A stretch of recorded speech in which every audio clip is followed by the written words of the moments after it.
Hey Dee, did you watch The Gardener's World this week, episode 30? I did. What did you like the best?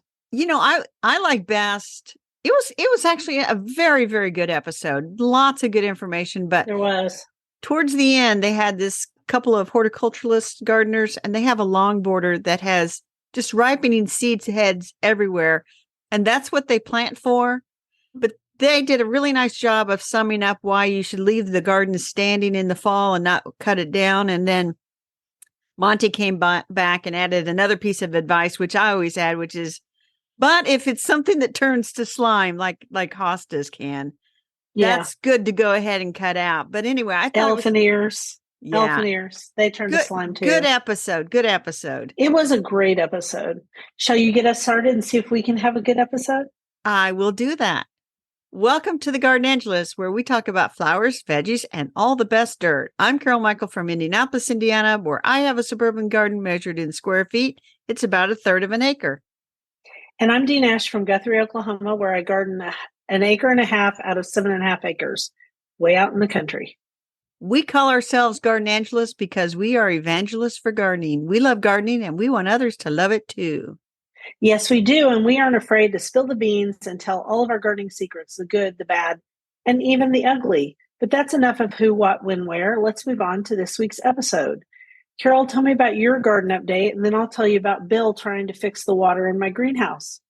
Okay, well, I mowed the grass on Tuesday and then Thursday it rained all day pretty much. But in the morning, I had to run two quick errands. I went to the greenhouse because I had looked everywhere on Wednesday for potting soil that did not contain moisture retention beads Oh my or gosh, those fertilizer. beads.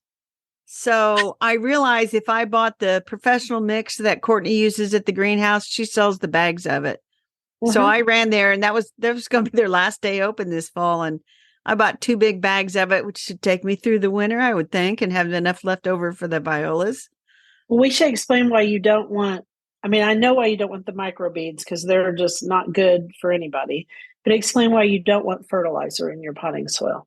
Well, for one, I fertilize my plants myself, but for second, Right? I'm using it to grow my microgreens and they don't need Exactly. fertilizer. And Nope. so I started my little microgreen farm. So I'm all in. I've got all my seeds sorted, and then I ordered some more seeds. But I started cilantro, dill, spicy salad mix, basic salad mix, baby greens, which is mostly broccoli, kales, brassicas, celery, cress, and red Russian kale. Good Lord. Got nice little labels all printed. You know how I do. That is And not how so you do normally. You don't always have I do labels. now. With my fancy label maker, I do. That's true. So I also looked at all the seeds. I went through all the seeds from this year and threw away packets of stuff I wasn't gonna Right. sow, or I sowed all the seeds. And then I still have this basket. And I'm thinking about just upping it into the trash, that clean slate. I don't know what's in that basket that would be, I want to sow this right now. Cause some of them, I pulled out a couple, they were from 2020. So anyway. Okay, so in my world, Bill has been working on there's a leak in my greenhouse under the brick floor. And he found the leak. I mean, it was pretty obvious where it was, and it had leaked all summer, and he just never got around to it until recently. He has spent days and days and days trying to fix it. It should not be this hard to fix, but for some reason, he can't get the pipes to set the way they're supposed to, and it keeps breaking on him. And anyway, he's out there again today working on it, and I hope this time it works. And it was funny because I went outside and he goes, "Just remember, I am saving us $200 an hour for a plumber." And then I looked at him and I said, "And what is your time worth to you?" Which is a line out of a Bob Dylan song, which he always quotes at me. These are the things you do when you've been married for 35 years. You do this sort of thing. I would guess. The Yes. reason I'm frustrated is because, of course, all the water is turned off to my front two beds that face the street and the cutting gardens, which are still alive because we're still having warm weather. So it's like watching things, slowly die, but whatever. And then let's go on to something more positive. I thinned my kale seedlings in the cold frames because I do have water to those, and I watered them. I harvested some of the spinach in the cold frame that I did a while back. I harvested some green beans first successful green beans I've had all year. The Armenian cucumber is still producing, a gangbuster. Wow. And we've had continued hot weather. So all this watering is getting on my nerves.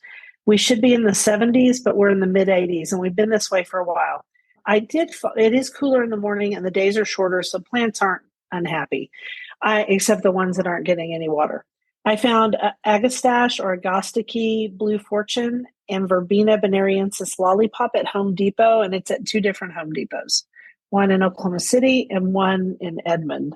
I'm telling people that so they can go and get them. And they have a bunch of other native plants right now. And what's cool about it is all of these plants were grown in Oklahoma because I looked at the growth information. So that was kind of neat. Cool.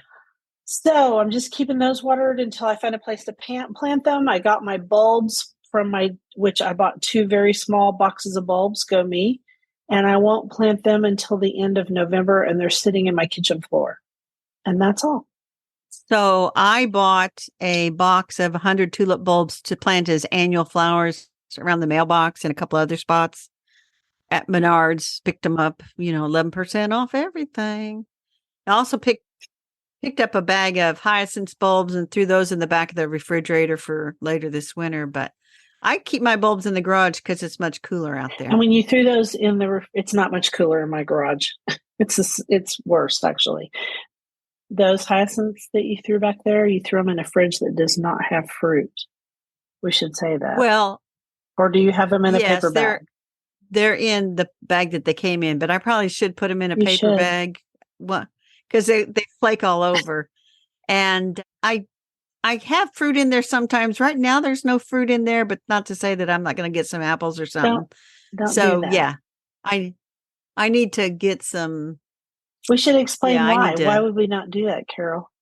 Because the ethylene gas that it gives off, what does it do? It kills the embryo of the plant inside the bulb. So you would get nothing. Yeah. You would get a rotten bulb. It'd be gross.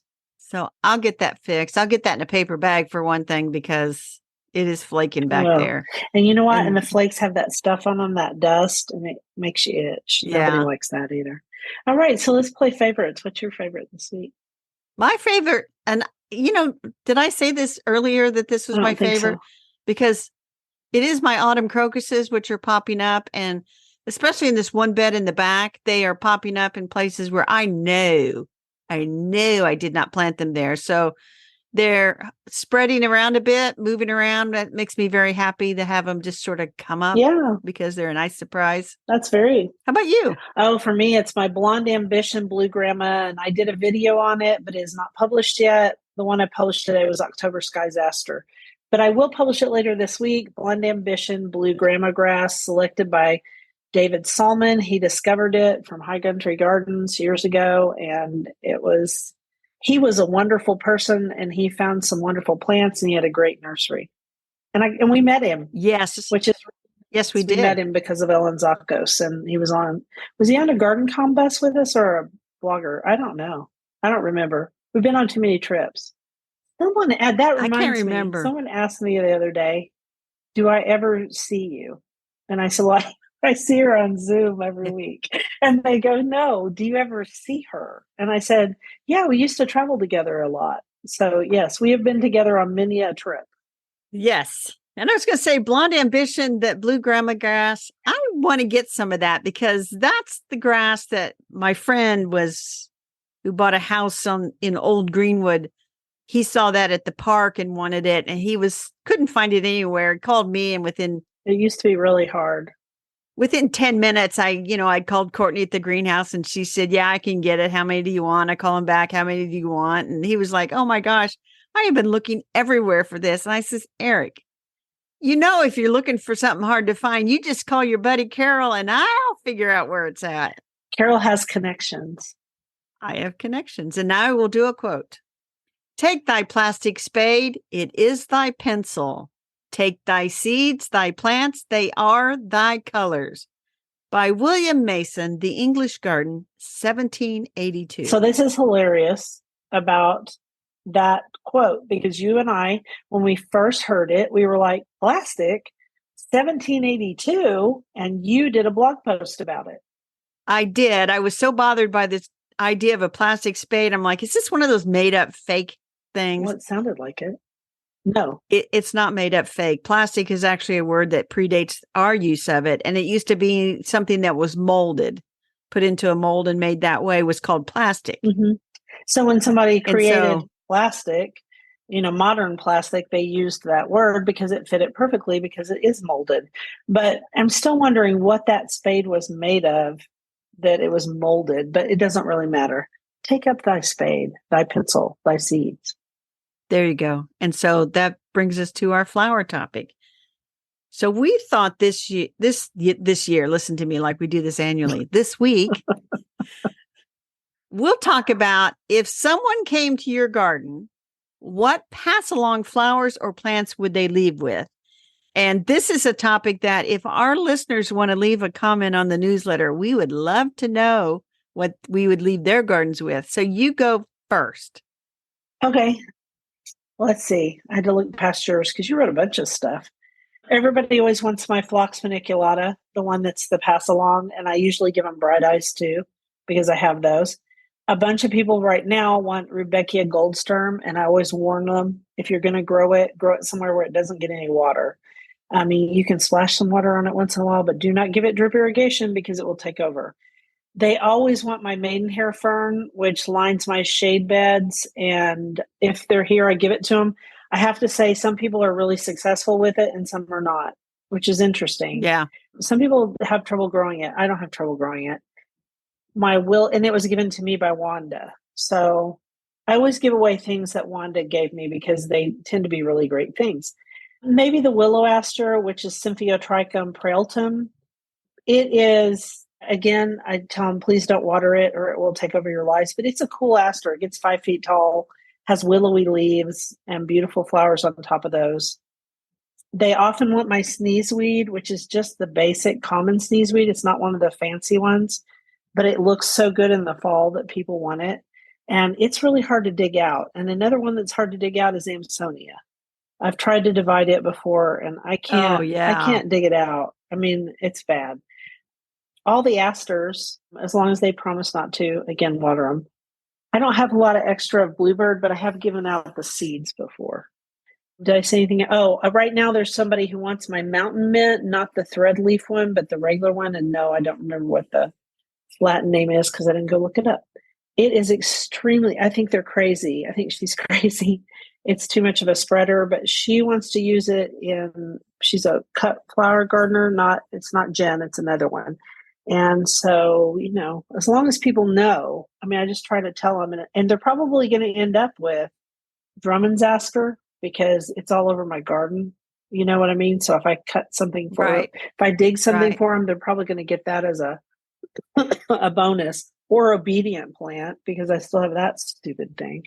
That's all I got. Those are the things people might want, maybe.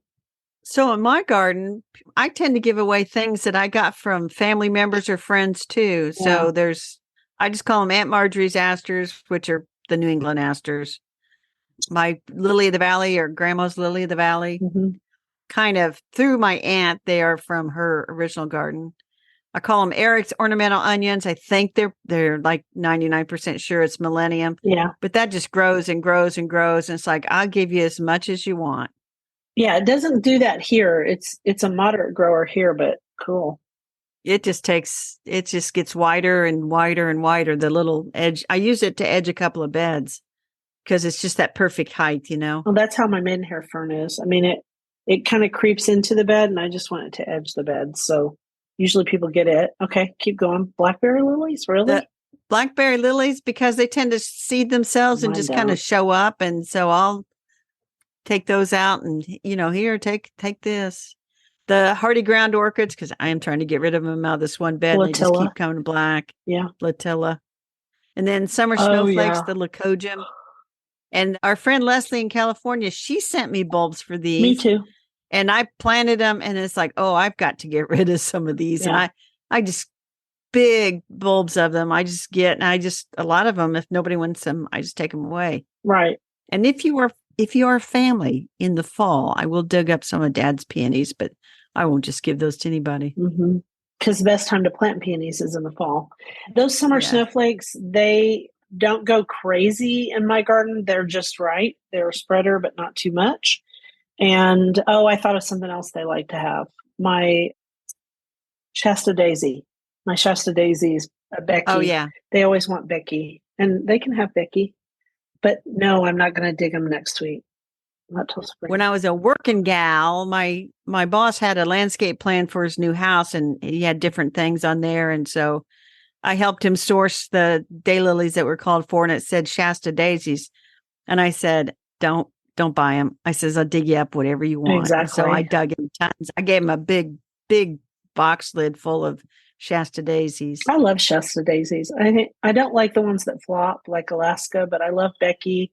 I love banana cream. There's been some other new ones come out that I've gotten, and they just haven't done much. So I need I need robust plants because I live out in the country.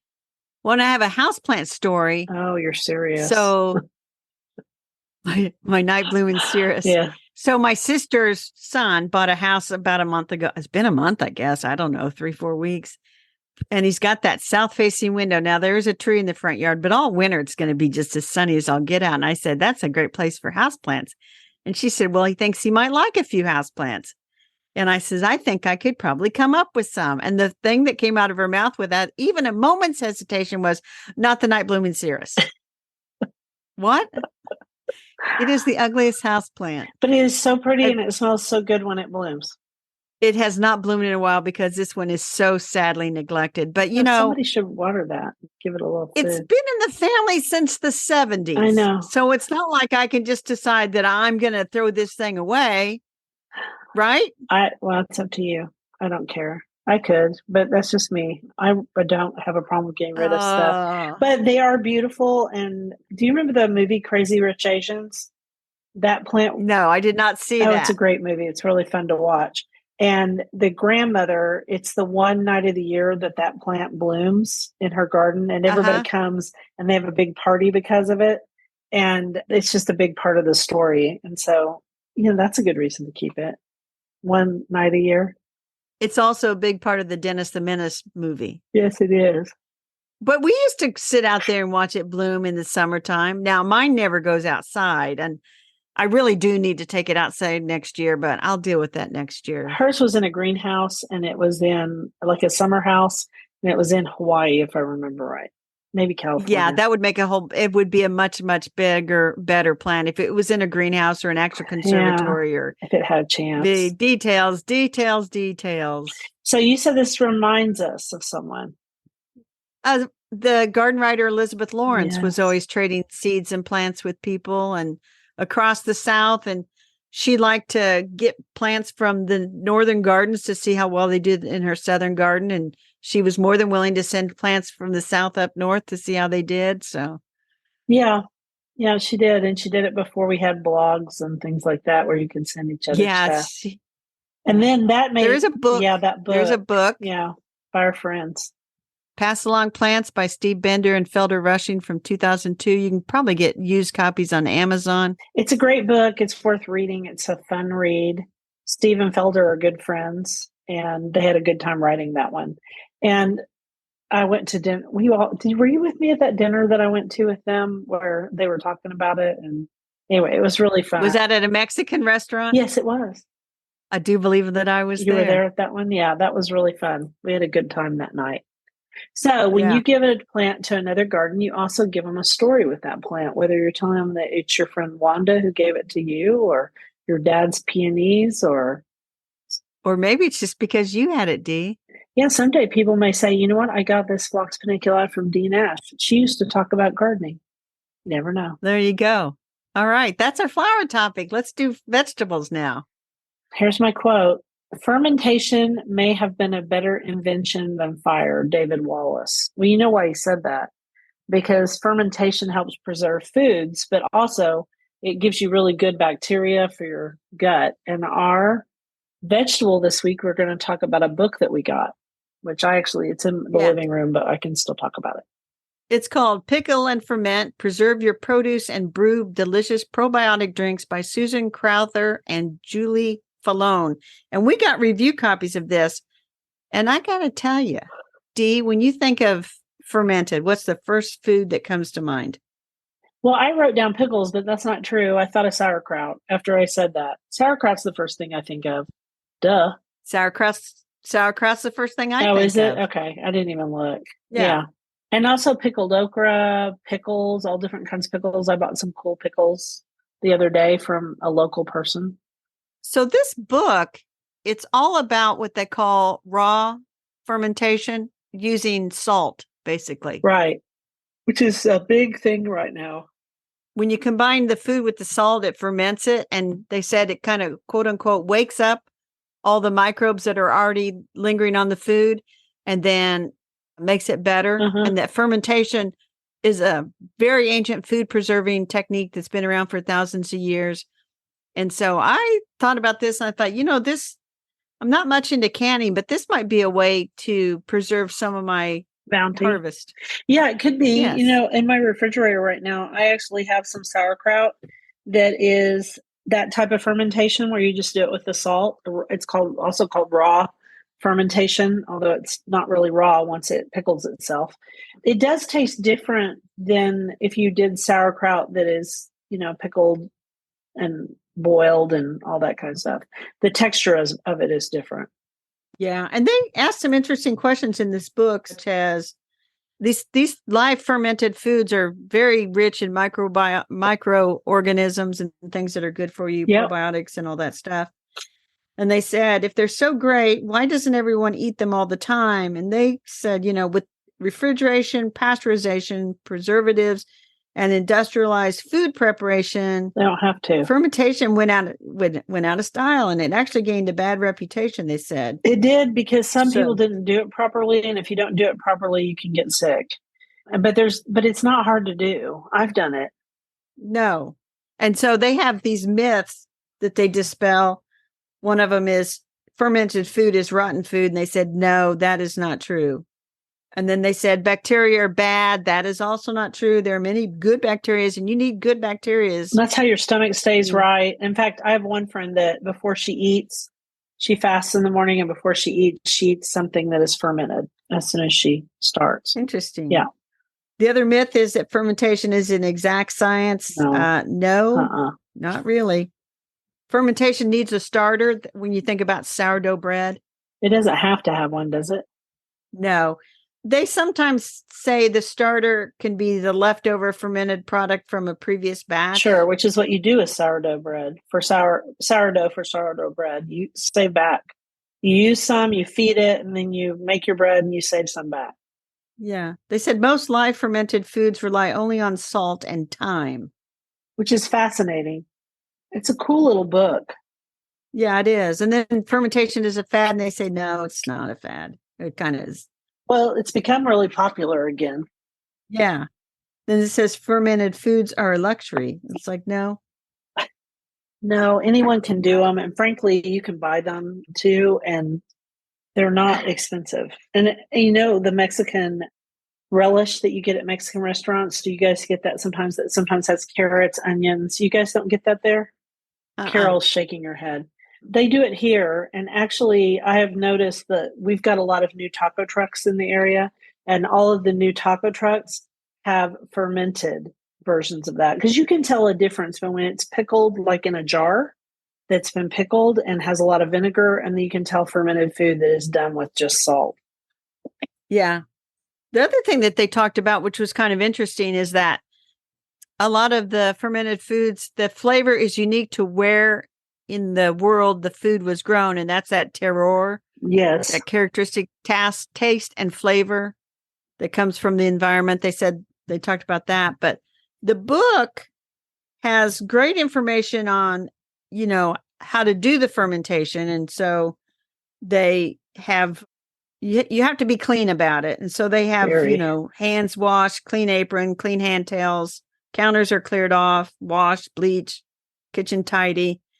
And then all the other supplies, and then everything, how you wash everything, and then how you actually create the fermented foods. And then they have recipes. Yes, they do. For fermenting. And then it goes on, they have recipes for how to use the fermented foods in dishes. It's a great book if you want to ferment things or pickle them for that matter. And they have small batch stuff in there. So that's always fun. And I think I might try a small batch thing. I don't want to, I always get nervous when I preserve stuff beyond freezing, because with freezing, it's hard to do something that'll kill you. But I feel reassured reading this that I'm not likely to kill myself with fermented food. No. It would be a health benefit. It would be good for you. I eat my kraut. It's good for me. Makes me feel better. It's also supposed to help your immune system. Yes. We could all use help with that. So that is Pickle and Ferment, Preserve Your Produce, and Brew Delicious Probiotic Drinks by Susan Crowther and Julie Falone on our vegetable topic today. And that is from Skyhorse Publishing. So anyway, that is very good. And I'm going to try to do something. Maybe something easy like onions, fermented onions or pickled onions. The red onions that you do with the sugar and the pickling. Oh my gosh, they are so good. And they're so easy. I've done them several times. Easy. I'm going to try that one. You can totally do that one, Carol, I promise. Okay. That's what I'm going to do. Now do a quote. Good with your sprouts. Oh yeah. Cause I'm growing a lot of sprouts. Here's a quote to take us into our book topic. A book is like a garden carried in the pocket. And that is a Chinese proverb. You got the bookshelf book. Yes. On our bookshelf this week is a book I found in an antique store. There's a cool store in Edmond, Oklahoma called Serendipity. And you just never know what you're going to find in there. It's a mix of both antiques and, they have all kinds of stuff. But I was going through this one and I saw The Book Lover's Cookbook, Recipes Inspired by Celebrated Works of Literature and the Passages that Feature Them by Shonda Kennedy Winger and Janet Jensen. It's from 2003. And you can get it on Amazon. And I went ahead and bought it because I was fascinated by all of the different things in it. I opened it to several pages and I thought, this is great because they tell you like a quote from the book, right? And then like this one's in like Water for Chocolate and it's for tamales. So there's a quote from the book and then it's Queen Nacha's tamales. And then they tell you who did sometimes the book has the recipe in it. Sometimes the book is given to them. The recipe is given to them. Like Jodi Picoult actually gave them 2 Amish recipes, which is interesting because this is before she was famous. Isn't that cool? So are the books like modern day books or? Well, some of them are modern day books and some of them are old books. There's Little Women is in here. I was looking to see what else. Yeah, some of them are. That's why you bought it. You bought it because Little Women is in there. Of course I did. Like this one, let's see, Ann Lander's Infamous Meatloaf is in here. It's just a collection. Who knew Ann Landers had an infamous meatloaf? The fried green tomatoes from the Whistle Stop Cafe from the book is in here, and Fannie Flagg gave them the recipe. So they worked really hard to bring these together, and actually the recipes are quite good. I was pretty impressed with it. And so I said, we should do this one because it's about books and it's about recipes and me and recipes. So this is the one from Little Women. It's an appetizer. And there's a quote from Little Women and a quote from Kenneth Grahame, The Wind in the Willows. So the one from Little Women is, lounging and larking don't pay, observed Jo, shaking her head. I'm so tired of it and mean to go to work at something right off. Suppose you learn plain cooking. That's a useful accomplishment which no woman should be without, said Mrs. March, laughing inaudibly at the recollection Jo's dinner party, for she had heard Miss Crocker. She had met Miss Crocker and heard her account of it. Yeah, Jo had a bad party. And so the recipe is bacon and prunes. I don't think I'll be eating that one. Okay. That doesn't even sound good. And then there's an almond bacon wrap. Although anything with bacon is good, right? I don't know. Well, I mean, I like prunes, but I don't want prunes and bacon together, I don't think. So anyway, a fun read, it's fun to see what's in it. And a piece of paper just fell out of it from someone. Let's see if it's anything. So is the author Nancy Atherton in there? I don't know. Let me look at the back and see if there's a thing. Nancy Atherton. What did she write? Well, she wrote all those Aunt Dimity murders. Oh, that's right. No, they weren't murders. Aunt Dimity mysteries. Nobody ever died in those books. They were just mysteries. They were just mysteries. No, she's not in here. But you know what is in here? The Mitford mysteries and Margaret Atwood. So it's definitely a book of its time. Elizabeth Berg is in here. Well, the Antimony Mysteries, there is a recipe in every mystery. Oh, that's right. There So is.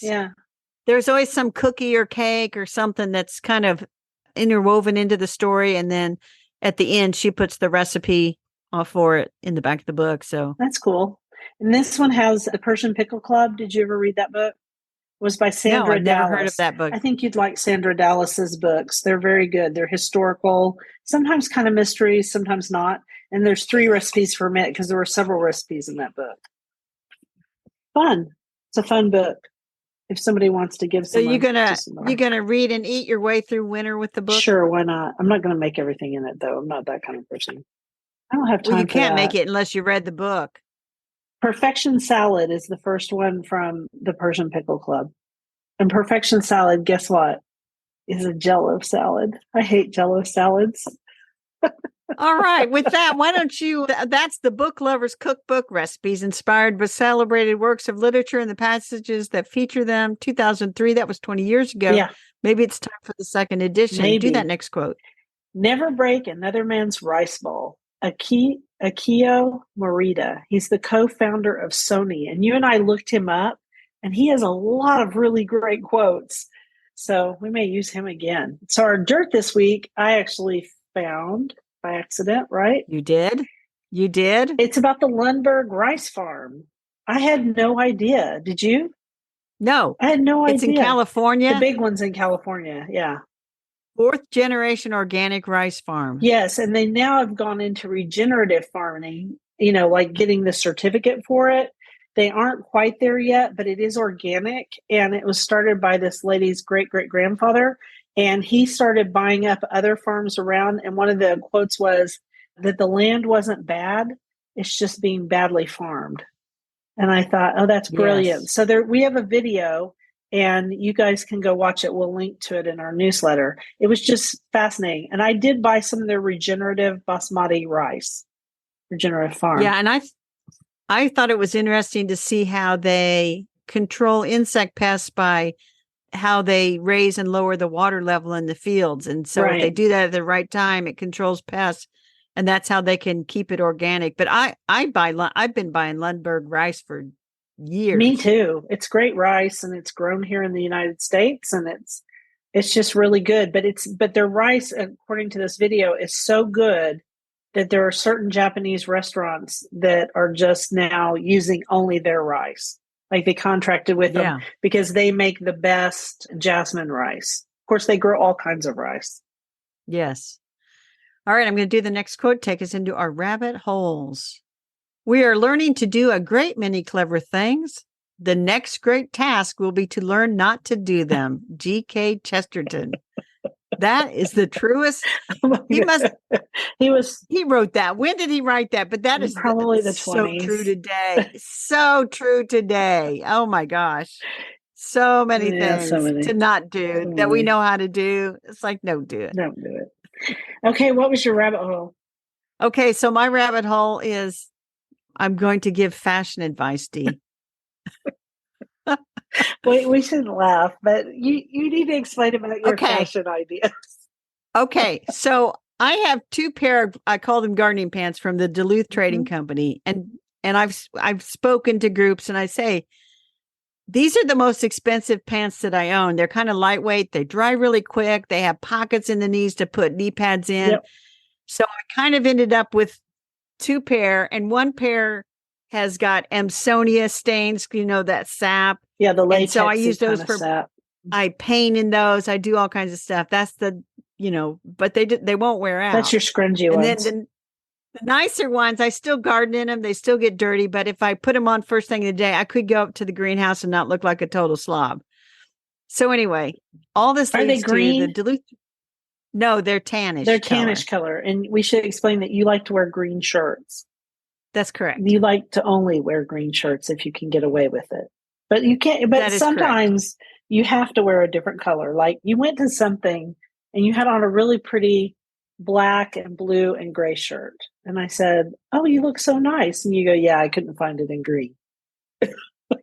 But anyway, so a few weeks ago, I got this email from a marketing company that says, hey, would you like to get a free, they called it a Midwest tuxedo, which is Duluth Trading Company's fire hose working clothes. So they sent me a pair of pants. What and is a jacket. fire hose work? Why fire hose? That's just the brand name that they gave it. Okay. And so we'll link to it. So they sent me the work pants and a jacket. Wow. And the pants, I've worn those 3 or 4 times out in the garden, and I love working with them. They're heavier than the other pants. So better for this time of year. Yeah, they don't like bind and stuff like jeans. They're very easy to move around in. I love them. And so then the jacket is lined and kind of heavy, and it's like a what we used to call a barn coat. Yeah. So anyway, that's washed and ready to go, because I think in the wintertime with like a t-shirt or sweatshirt and that jacket, I could probably go out and remove snow off the driveway and stuff. It's that heavy. Wow. Okay. But So then anyway, they also gave you something else. Yes, they sent me the book, The Midwest Survival Guide, How We Talk, Love, Work, and Eat Everything But with Ranch by Charlie Barron's. Have you seen Charlie Barron's videos? I hadn't until you sent them to me, and he's very funny. He is hilarious. Well, okay, I wouldn't go into hilarious. You have to understand the Midwest sense of humor. It's not like the Oklahoman sense of humor, but he is funny. He's quite funny. He's from Wisconsin. He is. And as he will say, his funny is because he went out to Los Angeles to try to be a comedian and tried to lose his Midwest accent, but then when he found out that when he leaned into that Midwest accent, it made him even funnier. It is funnier. So and then he does a lot of YouTube videos, and he has what's called the Manitowoc Manna, which he doesn't do anymore. But that's the town where Dram is, that we like their hoses and their hoses. All their stuff. Anyway. Sprayers. Anyway. I used so all today. that to say, the book is hilarious. We'll put a link to that. And the Midwest let me tell you what states he considers the Midwest. Okay. Is Indiana in there? Yes, Indiana's in there. What's not in there is Oklahoma. I'm not Midwest. God, no. I'm South Central. It's North Dakota, South Dakota, Nebraska, and Kansas. Mm-hmm. And then you go east, Minnesota, Iowa, Missouri. Yep. And then Wisconsin, Illinois, Michigan, Indiana, Ohio. So basically most of the United States. There are some things, though, he talks about for Wisconsin that don't really apply to Indiana. You. Yeah, I imagine not. They don't really fit. But anyway, I love the pants. They're going to be great, especially in cooler weather for wearing, because they are a little bit heavier. The jacket's going to be awesome. And that's my little rabbit hole of Duluth Trading Company. That wasn't little. It was a big old rabbit hole with many different tunnels. That's what that was. What about you, Dee? I know what your rabbit hole was. We were going to record on Friday, but we're recording on Sunday because I went to a garden vintage pop-up, and it was at a place called Blooming Vintage OK. And she's on Instagram, and she's also on Facebook, and just a lovely person, Ruth. Ruth shops for stuff all season long, and she does 4 pop-ups a year. I think her next one will be in February if everything goes as expected. So then I started I bought some small watering cans from her, and I bought a pair of sheep shears that I'm going to hang up in the little green she shed. And the small watering cans also might go in the little she shed because they're very cute, and they're all different. Uh-huh. She has all these collections, and I shared about it on Instagram because it was fun to meet her, and she's really good at displaying things. And actually, she and I are talking about doing a trade of some things, because now I'm not going to be able to think of the name of it. So they're famous. It's a famous pottery company, and it came out in Wolf. No, not fancy. It's not that fancy, but they have little planters, and they come in pastel colors. And so I knew what they were as soon as I saw them, because I have some, and they also make cookie jars. Anyway, this company makes a lot of things, or used to. And so I have a Rosewood. No, not Rosewood. You're still in the Midwest. I don't even think this place is in the Midwest. Anyway, these pieces, I have several of their cute little containers. And I said, you know what? I never use those. And she goes, oh my gosh, I love those. And I said, oh, good. Maybe we can make a trade of a few things. Because she has some flower frogs I want. So there we go.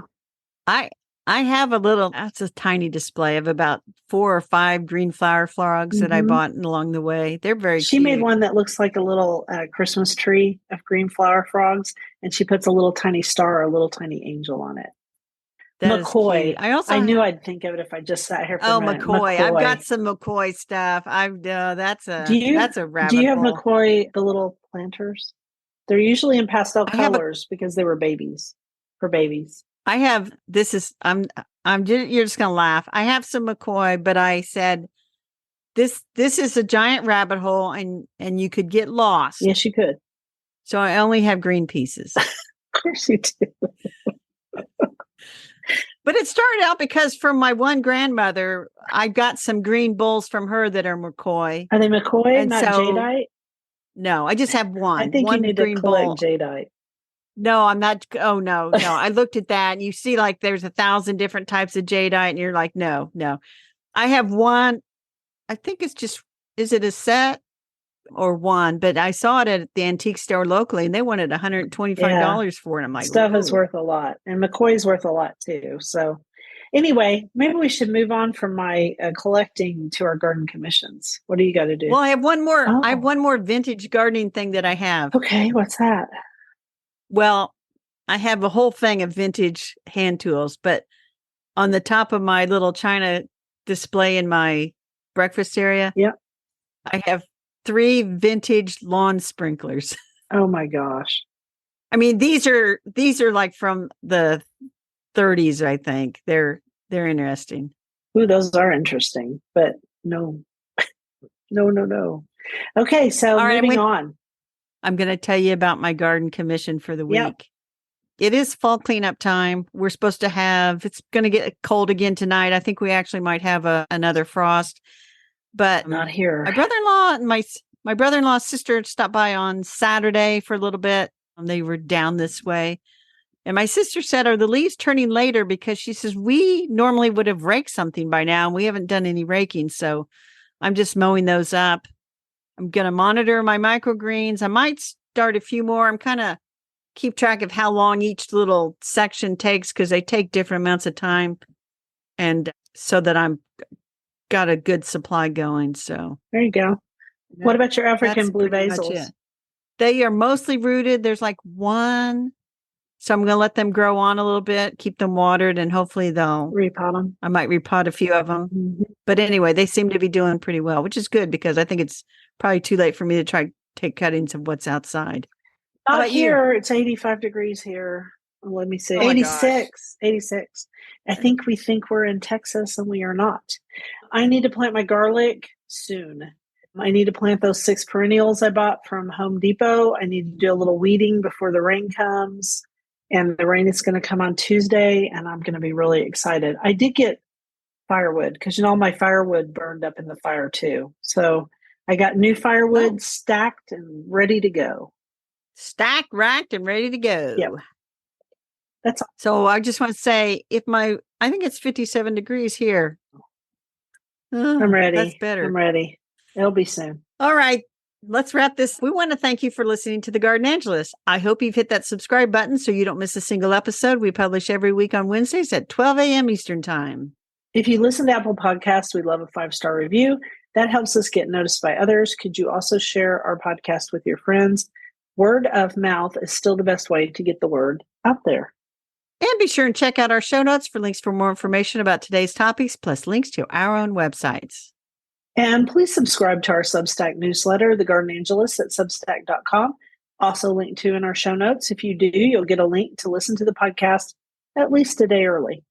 If you want to help support us, use those affiliate links. If you buy something after clicking through on them, we earn a small commission and it costs you nothing. Or you can set up a monthly subscription through Buzzsprout or make a one-time donation through PayPal. It was lovely to chat with all of you over the garden gate. Bye until next week. Bye, everybody.